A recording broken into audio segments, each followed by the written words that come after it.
Morning, folks. Starting off with the chemical hazmat in Australia, they actually say that this was pretty widespread in the area of Portland, around that port. If you live around the port and are feeling any kind of dizziness or headache symptoms, seek medical attention. We had a golden algae outbreak in Texas. It's not necessarily dangerous to humans, but it could affect the mass fish die-off. We did have minor earthquakes in both Oklahoma and Virginia last night, and joining the Cleveland volcano on watch up in those islands in Alaska is the Kanaga volcano after some minor harmonic tremors last night. Folks, this is just a quick warning that if you are going to keep abreast of what's happening in the Middle East, you do need to listen to what everybody is saying, listen to all of the facts and everyone's different opinions.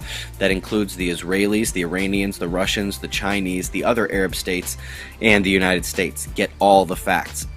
What you're looking at here, folks, is the real-time magnetosphere simulation. Some call it the NICT. It's a Japanese model.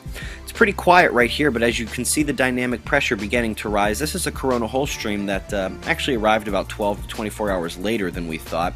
But it did affect a pretty good pressure here on the magnetosphere simulation. You can see on the solar wind telemetry from ACE the speed there in the yellow and the density there in the orange.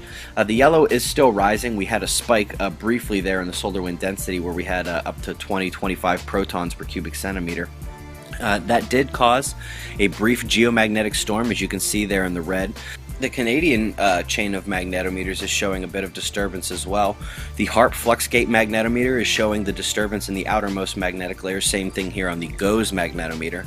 Interestingly, on the HARP induction magnetometer, which registers the resonance of the actual planet from the energy that is inducted into the Earth, is showing the disturbance there.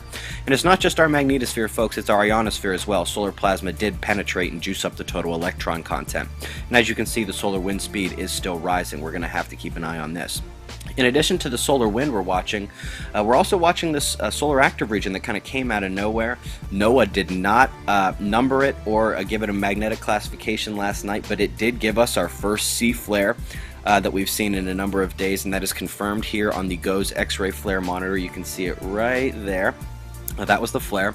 This is what we showed last night. You can see it had just kind of popped up, but it was already beta classification, and now that it has had a few hours to mature, we can be pretty sure that we're going to need to watch this thing for a few days.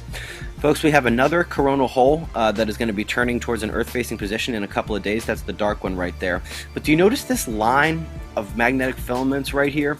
This is pretty much just one line, and it goes all the way back around the sun and loops all the way back to the front. Let's hope that thing stays stable, folks. Last but not least, what we're going to show you here, that solar active region right there, you're going to see the flare and a little eruption that came out of it right at the same time. That's the news, folks. Be safe.